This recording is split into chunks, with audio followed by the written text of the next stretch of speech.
হিমালয়ের দেশ নেপাল। পাহাড় পর্বত ঘেরা এই রাষ্ট্র সাম্প্রতিক বছরগুলোতে রাজনৈতিক অস্থিরতার মধ্য দিয়ে এগোচ্ছে, কিন্তু এবার যে ঝড় বয়ে যাচ্ছে তার নেতৃত্বে রয়েছে তরুণ প্রজন্ম।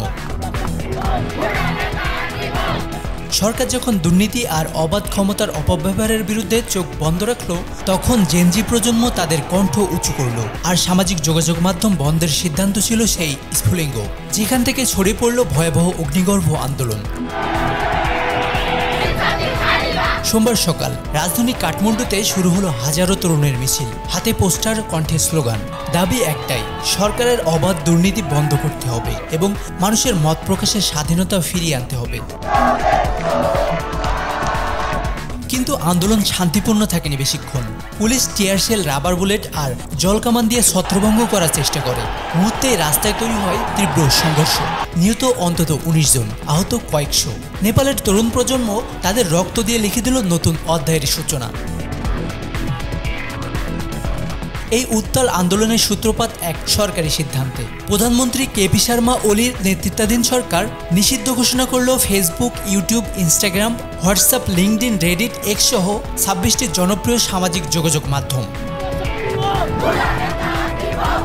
সরকারি যুক্তি ছিল, এসব প্রতিষ্ঠান নির্দিষ্ট সময়সীমার মধ্যে নেপালে নিবন্ধন করেনি, তাই বন্ধ করা ছাড়া উপায় ছিল না।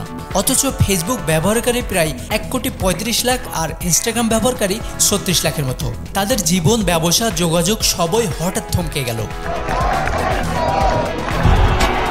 নেপালের তরুণ প্রজন্ম শুধু সামাজিক যোগাযোগ মাধ্যম নয়, ব্যবসা বাণিজ্যের সঙ্গে যুক্ত ছিল এই প্ল্যাটফর্মগুলোতে। হঠাৎ করে তাদের উপার্জনের পথ বন্ধ হয়ে যায়। ক্ষোভ জমতে থাকে আর সেই ক্ষোভ পরিণত হয় বিক্ষোভে। কিন্তু এই আন্দোলনের দাবি সীমাবদ্ধ রইল না কেবল সোশ্যাল মিডিয়ায়। খুব দ্রুত তা রূপ নিল দুর্নীতি বিরোধী অভ্যুত্থানে। কাঠমান্ডু রাস্তায় দাঁড়িয়ে ২৪ বছর বয়সী শিক্ষার্থী ইউজান রাজভান্ডারি বললেন, সরকার বলছেন তারা মত প্রকাশের স্বাধীনতাকে সম্মান করে।